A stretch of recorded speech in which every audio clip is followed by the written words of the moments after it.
Shalom, je suis le prophète Joël Crasso, guide spirituel de la Confédération africaine de lutte contre la délinquance et le crime spirituel du ministère de la Compassion des Arts. Notre ministère consiste à évangéliser, voilà, c'est ce que les gens doivent comprendre, évangéliser la destruction des œuvres des ténèbres. Nous évangélisons non pas Seigneur Jésus-Christ, qui est mort, ressuscité, qui viendra juger les morts et les vivants. D'abord, il faut comprendre que le prophète Crasso, d'abord, il est d'abord chrétien, converti, il est d'abord chrétien qui a accepté Jésus-Christ comme sauveur et Seigneur, avant d'être appelé à son ministère. Vous pouvez déjà aller sur le Google, vous cliquez, vous écrivez biographie du prophète Crasso, vous allez comprendre un peu mon histoire. Voilà, c'est parce que d'autres personnes ne savent pas, connaissant mon histoire, en moment, ça n'est pas utile. Pour mieux juger quelqu'un, il faut d'abord connaître son histoire, il faut le connaître, il faut le maîtriser. Ben, nous sommes sur le Facebook, parce que c'est une étude de communication. Nous ne sommes pas sur le Facebook parce que nous avons envie de nous faire des amis. Non, c'est une étude de communication. Donc, pour nous, il fallait vraiment être sur le Facebook pour communiquer notre message, le message du salut de Jésus-Christ, qui est Jésus-Christ qui délivre, qui est Jésus-Christ qui bénit, Jésus-Christ qui est le sauveur de l'humanité. Nous avons aussi des vidéos sur YouTube pour montrer un peu les méfaits de la sorcellerie. C'est pour dire quoi? Quand Dieu appelle quelqu'un à un ministère, il lui donne une vision.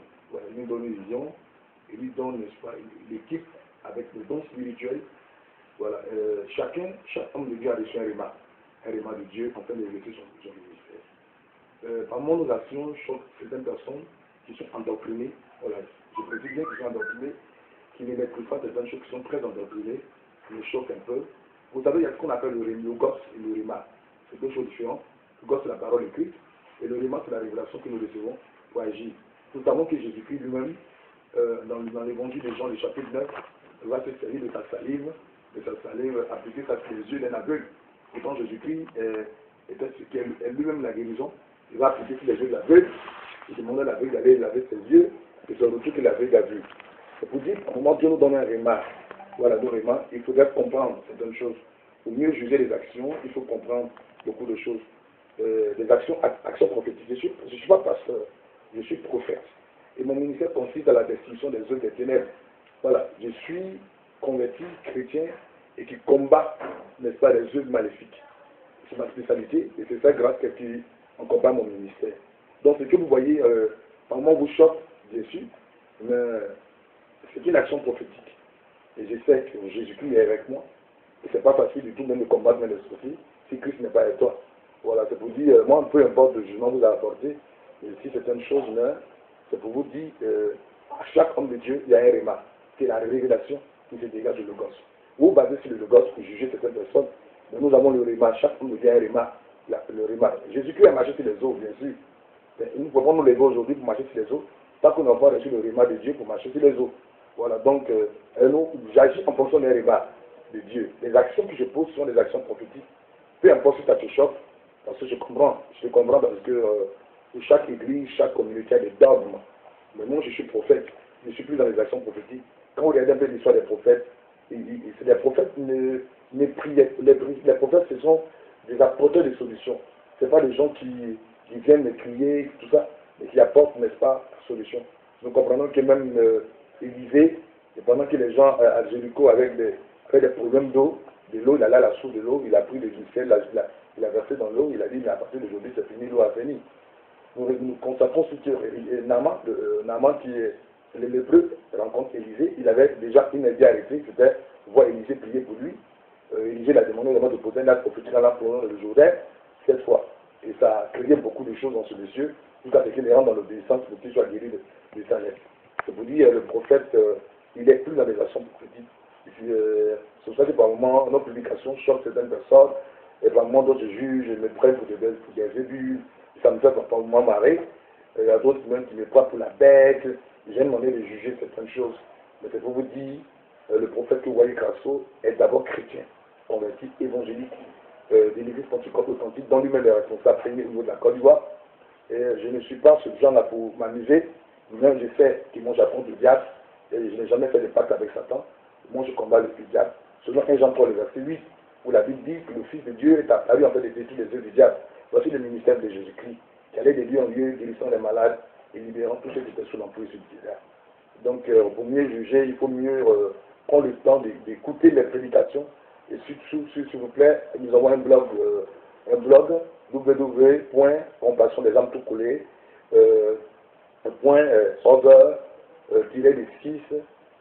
blog.com. Nous avons tous les enseignements. Les enseignements que nous véhiculons, c'est que Jésus-Christ est Seigneur. J'avais quelqu'un sur le net qui me disait, c'est vrai que les miracles sont d'actualité, mais il faut d'abord préparer l'avènement de Jésus. Mais bien sûr, nous sommes sur le terrain, nous évangélisons. Voilà, nous évangélisons le plus mal d'ailleurs. Nous évangélisons chaque jour que Dieu fait, nous sommes à l'intérieur, dans les villages d'ailleurs, et nous évangélisons, gagnons plus d'âmes à Jésus-Christ, nous préparons le retour de Jésus. Mais je dis que les miracles vont de faire évangéliser, c'est symbole de montrer la puissance de Dieu. Comme l'apôtre Paul vous l'a dit, les prédications ne se reposent pas sur les discours seulement, mais dans une démonstration de la puissance de Dieu. Oui, nous ne sommes pas évangélisés. C'est vrai que nous préparons le retour de Jésus d'aller dans les nations des disciples, mais dans le ministère, il faut que Jésus-Christ démontre sa puissance pour amener les cœurs à lui. C'est ce que je voulais bien expliquer, que les miracles sont encore d'actualité. Et malheureusement, il y a des communautés qui ne croient pas des miracles. Malheureusement, il y a des gens qui limitent Dieu. C'est pour cela que malheureusement, dans nos églises, il n'y a plus de miracles. Il n'y a plus de miracles, les gens sont limités. Il n'y a plus de miracles, il n'y a plus de guérison. Et ainsi de suite. Moi, je crois à la guérison. Je crois au miracle. Je crois. Parce que Jésus-Christ dit, voici les miracles accompagneront ceux qui ont cru. Si tu as cru en Jésus, les miracles doivent t'accompagner. Voilà, voici le message que j'ai vécu. C'est d'aller, bien sûr, mais les miracles doivent accompagner ceux qui ont cru véritablement en Jésus. Il dit, à mon nom, j'assurerai les démons. À mon nom, vous saisirez les serpents. Saisir les serpents, ça ne veut pas dire qu'aujourd'hui, comme j'ai cru en Jésus-Christ, je dois aller attraper une vipère. Non, saisir les serpents, symbole. Serpent, c'est le symbole du diable. C'est ce qu'ils sont en train de faire d'abord, saisir le diable. Voilà, c'est ça. Saisir la sorcière, les sorciers. C'est le saisir les épingler. C'est ça le verset, la révélation qui est dans ce verset de Marc 16, à partir du verset 17. Donc, saisirez les serpents. Parce que j'ai cru en Jésus-Christ, j'allais saisir les serpents. Voilà, c'est pour dire Jésus-Christ est Seigneur. Jésus-Christ est Seigneur. Nous croyons à la puissance de Dieu. Nous remercions le Seigneur pour tout ce qu'il fait au travers de nos mains. Et d'ailleurs, nous sommes plus sur l'intérieur, dans les villages, en train d'évangéliser. Nous exhortons les hommes de Dieu à sortir, n'est-ce pas, à aller et à répondre à l'ordre suprême qu'est d'évangéliser. Il y a des gens qui ont le matériel, qui ont tout le matériel qu'il faut, mais qui sont pratiquement dans les villes qui ne bougent pas. Nous demandons aux gens d'aller évangéliser parce que nous sommes en train de préparer l'avènement de Jésus-Christ. Il faut aller annoncer l'évangile à nos parents. Oui, nos parents sont sorciers parce que personne ne va vers eux pour annoncer l'évangile. Il faut aller vers eux pour annoncer l'évangile parce que l'évangile c'est source de délivrance, c'est source de miracle, c'est source de salut.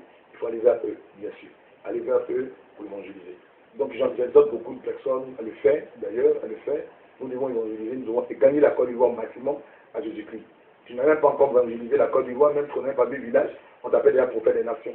Moi, déjà sur ma table d'invitation, il y a tellement d'invitations, mais d'abord, je suis d'abord appelé à d'abord évangéliser ma nation.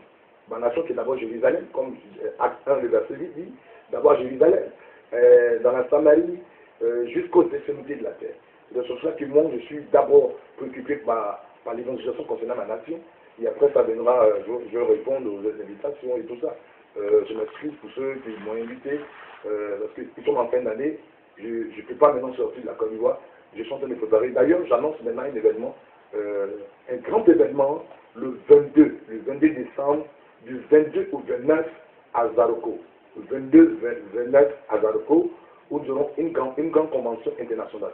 Nous invitons tous ceux de la diaspora, tous ceux qui aimeraient rencontrer le prophète Grasso, tous ceux qui aimeraient avoir une délivrance concernant leurs problèmes en matière de sorcellerie et tout ça. Vous devez être à Zaroko du 22 au 29 décembre du mois prochain. Je demande aux gens de la diaspora de nous soutenir, de soutenir cette convention qui démarrera à partir du 22 au 29 décembre à Zaroko. Pourquoi Zaroko? Parce qu'à partir de ces Zaroko, qui sera désormais notre siège, nous aurons bientôt la construction du plus grand centre de réveil. Notre centre de réveil sera construit à Zaroko. Donc nous demandons aux gens de nous soutenir pour la construction de ce grand centre de prière de réveil qui est à Zaroko. Donc venez à cette convention, vous verrez la puissance de Dieu se manifester, vous verrez Dieu vous délivrer. Le thème, c'est que Jésus-Christ, Dieu peut encore te délivrer des œuvres de la sorcellerie et comment entrer dans la nouvelle année avec Christ. C'est deux thèmes que nous allons développer en ce jour-là. Que nous vous exhortons à soutenir le ministère. Nous avons besoin encore des personnes comme des Joseph d'Armaté pour soutenir notre ministère, comme des habitats pour soutenir notre ministère. Ce n'est pas facile pour nous, nous sommes tous conscients sur le terrain, mais nous remercions les gens qui pensent à nous, qui nous soutiennent de temps en temps. Ils soutiennent, nous avons besoin, dans ce temps-ci, nous avons besoin des voitures 4x4, parce que nous avons pratiquement les voitures nous appartiennent ne sont pas praticables. Nous avons besoin des instruments de musique, de la sonorisation. Nous avons besoin d'avoir tellement de besoins. Nous avons besoin que Dieu vous touche. Vous qui appréciez le travail que nous sommes en train de faire, que Dieu vous touche, qu'il puisse vraiment vous mettre à cœur de nous soutenir. Je dis merci à ma bien-aimée, voilà, Elisabeth Doubé, voilà, que Dieu te bénisse. C'est pour dire comme ça qu'il y a des personnes, je dis merci à Ruth, je dis encore Ruth, excuse-moi, à Louise, à Timothée, sans oublier mes amis de Londres, ceux du Canada et tout ça. Que Dieu vous bénisse. Shalom, shalom, shalom. Si vous venez en Côte d'Ivoire, soyez beaucoup sages. J'ai rencontré, il y a quelqu'un qui est venu d'Italie, du nom de Christian. Je parle du nom de Christian. C'est la personne qui voulait m'inviter en Italie. Il vient de l'Italie, on le rencontre, il a un sale comportement. Il a commencé à nous fuir. On a compris que ce monsieur, son arrivée en Italie, il allait nous créer des problèmes. Il y a aussi une jeune fille qui est venue aussi de la France, qui est venue pour sa délivrance, mais elle s'est encore très mal comportée avec nous. Mais je vous dis que moi, le crasseux que je suis, je ne suis pas l'homme le plus facile. Voilà, vous ne pouvez pas venir comme ça une jeune fille pour pouvoir coucher avec le crasseux que je suis. Non, voilà, crasseux que je suis. Moi, j'ai déjà quelqu'un dans ma vie. Ça, je vous informe, j'ai déjà quelqu'un dans ma vie. Je vous dis, nous avons la volonté de vous aider. Clairement, quand vous venez, vous avez un sale comportement et ce n'est pas du tout bien. Mais je remercie le Seigneur pour ceux qui sont déjà venus, qui sont partis dans le ministère, qui ont eu de bons comportements vis-à-vis de nous et du Seigneur. Tout ça, voilà, qui est la gloire et le nom du Seigneur. Shalom et bonne journée à vous.